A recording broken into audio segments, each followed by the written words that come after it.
মানে ভগবানপুর থানা সুখেন্দু বর্মন উনি এই সব পুরো ভিতরের ব্যাকগ্রাউন্ডগুলো পুরো করছে, মন্দিরটা রেডি করছে।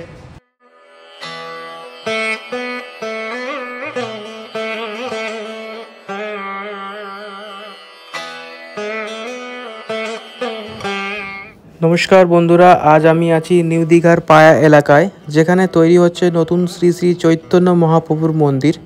চলুন দেখে নিই মন্দিরের কাজ কতদূর এগিয়েছে।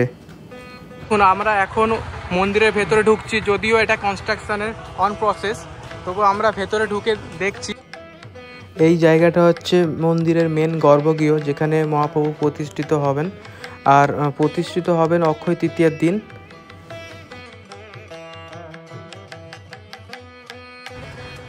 এই মন্দির থেকে আগে যে মহাপ্রভুর পুরনো মন্দিরটার ভিউ দেখুন, এখান থেকে সোজা দেখা যাচ্ছে এখানেই তিনি বিরাজমান শ্রী চৈতন্য মহাপ্রভু, খুবই জাগ্রত।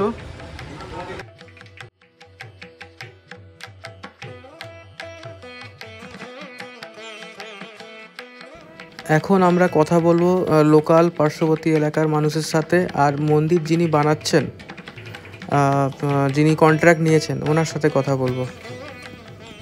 উনি হচ্ছে আমাদের মানে ভগবানপুর থানা সুখেন্দু বর্মন।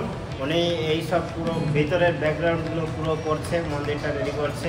এই ডিজাইনগুলো সব উনি করছেন। উনি কন্ট্রাক্ট নিয়ে এখানে চালিয়ে পুরো ওনার নিয়ে টিম নিয়েই পুরো রেডি করছেন। ওনার বাড়ি কোথায়? ভগবানপুর থানা ওনার বাড়ি হচ্ছে। ভগবানপুর থানাটা কোন জায়গায় এটা করছে? এটা কি হেরিয়া থেকে মাদাখালী রোডে যেতে হবে। আচ্ছা, ওখানে গেলে ভগবানপুর থানা, গ্রাম হচ্ছে নেতুরিয়া। আর ওনার নাম আর কন্ট্যাক্ট নাম্বারটা যদি আপনি বলেন। ওনার কন্ট্যাক্ট নাম্বারটা আমি বলে দিতে পারবো, এই মুহূর্তে আমাকে বের করতে হবে। ওনার নাম কি?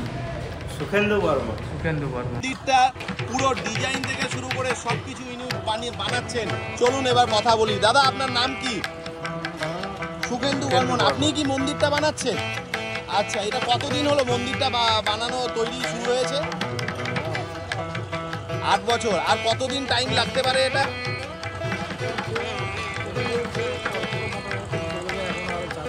আরো 4-5 বছর। আর এটা মানে যে ওপেনিং যেটা আছে, ঠাকুর কবে আসবে? দোল পূর্ণিমাতে। আচ্ছা, তারপরেও কাজ কন্টিনিউ চলে যাবে। আর দাদা, তুমি কি এরকম কি, তুমি বলছি কিছু মনে করো না দাদা, বলছি তুমি কি এরকম অনেক জায়গায় মন্দির বানাও নাকি? আর দাদা, একবার তোমার নাম আর কন্ট্যাক্ট নাম্বারটা একবার যদি বলে দাও।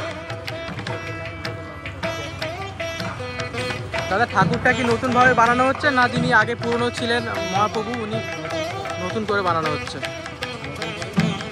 এটা মনে হয় ওই মায়াপুরে যিনি বানাচ্ছেন উনি এই ঠাকুরটা বানাচ্ছেন, না?